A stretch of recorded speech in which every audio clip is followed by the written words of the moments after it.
The wind rolled across the plains that night like a whisper of fate.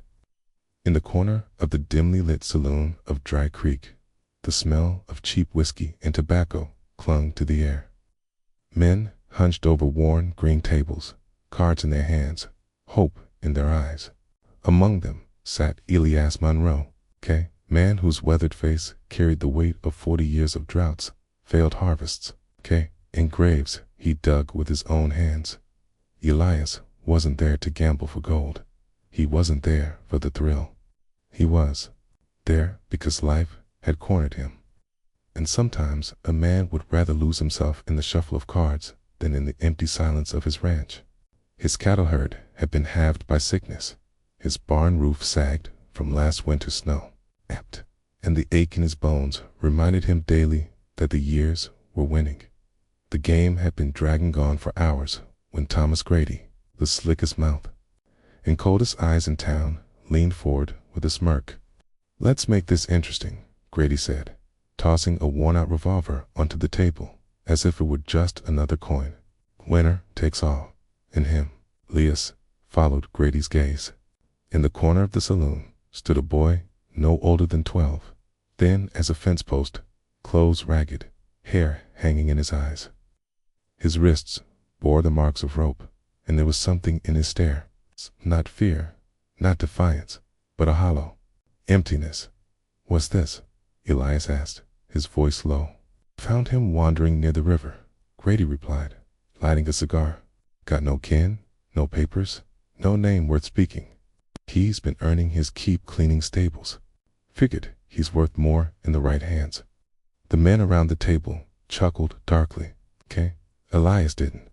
There was a taste of iron in his mouth, the kind he got before a fight. But the cards were dealt before his thoughts could catch up.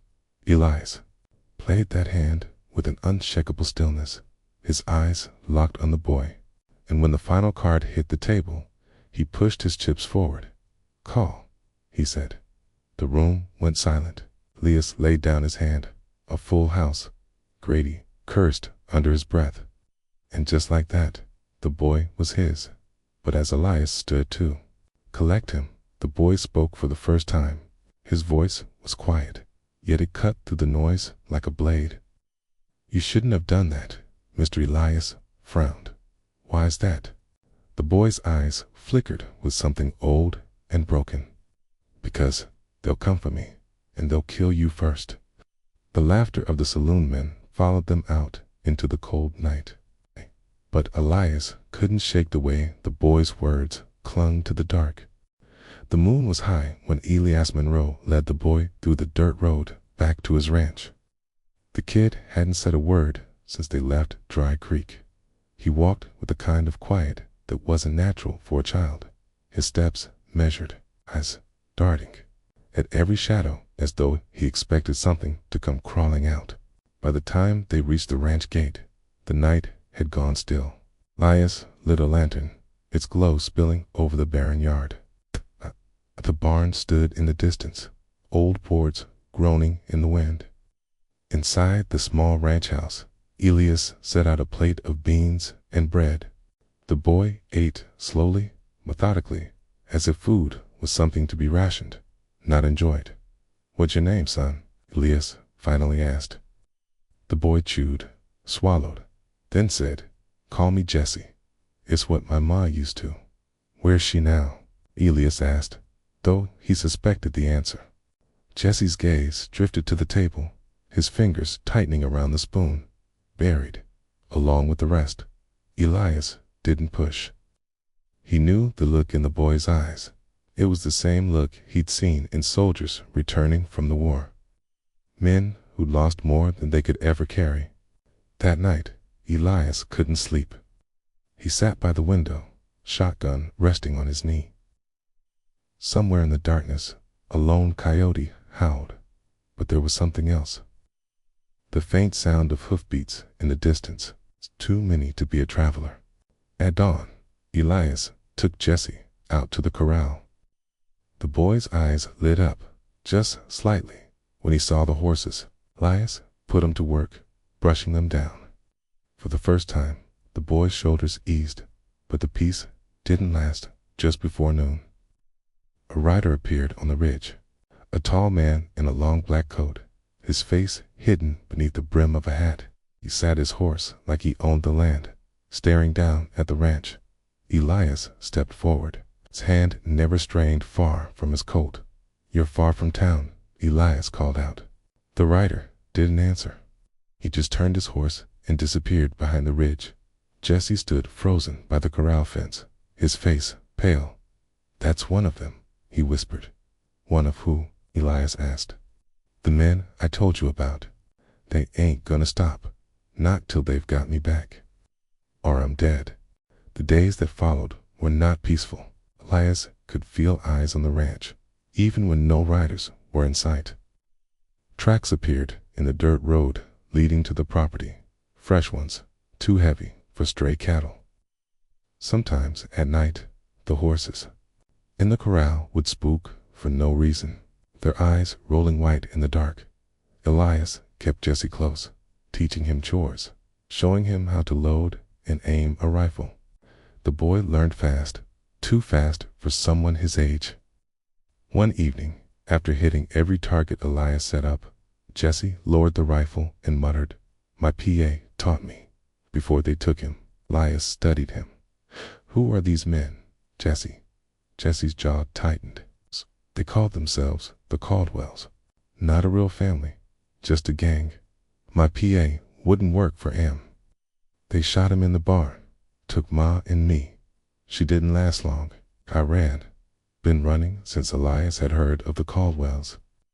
Rustlers, killers, men who left nothing but smoke and silence behind them. They wanted Jesse back. It wasn't for kindness. More likely, the boy had seen something worth killing for." That night, the hoofbeats returned, this time closer. Elias stepped out onto the porch, lantern in one hand, Winchester in the other. Shadows moved beyond the fence line. 3, maybe 4 riders. They didn't cross, just circled like wolves, testing the fence. "You hear me, boy?" Elias called into the dark. "You step one boot on my land, you won't step it off again." The riders didn't answer. After a moment, they melted back into the night. Jesse stood in the doorway, pale but steady. "I'll come proper next time," he said quietly. Elias nodded. "Then we'll be ready." For the next 2 days, Elias prepared.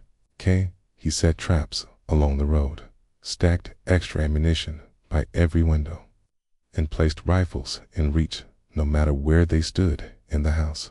But deep down, he knew when men like the Caldwells came, there was no stopping until blood hit the ground. On the morning of the 3rd day, dust rose on the horizon. A dozen riders. The Caldwell gang had arrived. The sun was still climbing when the gang thundered toward the ranch, their yells echoing off the hills. Elias stood in front of the house, rifle ready. Jesse, beside him, clutching the smaller repeater Elias had given him, the first rider to cross. The fence took a bullet clean through the chest. Elias didn't hesitate. Chaos erupted. Horses screamed. Gunfire cracked through the dry air, and the smell of powder filled the yard. Jesse stayed low, just as Elias had taught him, firing in bursts. Twice, his shots found their mark. The boy's face was set, eyes narrowed, with something that wasn't fear anymore. It was resolve. The fight raged until only 4 riders remained. Then, from the dust, the man in the black coat appeared again. He rode slow, calm, as if bullets meant nothing to him. He dismounted, shotgun in hand, and stared at Jesse. "Boy," the man called, "you've caused me more trouble than you're worth. Time to come home." Jesse's voice shook, but he stepped forward. "I ain't yours." The man raised his shotgun. Before he could pull the trigger, Elias fired. The blast threw the man backward into the dust. The remaining Caldwells turned tail, spurring their horses into the horizon.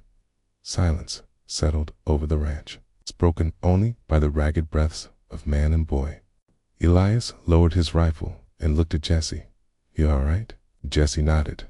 though his hands trembled. Yeah, thanks to you. Elias placed a hand on the boy's shoulder. You're not going anywhere, Jesse. This is your home now. Ain't no one talking you from it. As the sun dipped below the plains, Elias knew the fight wasn't just about a boy he'd won in a game of cards. It was about a second chance for both of them. And in the West, that was rarer than gold.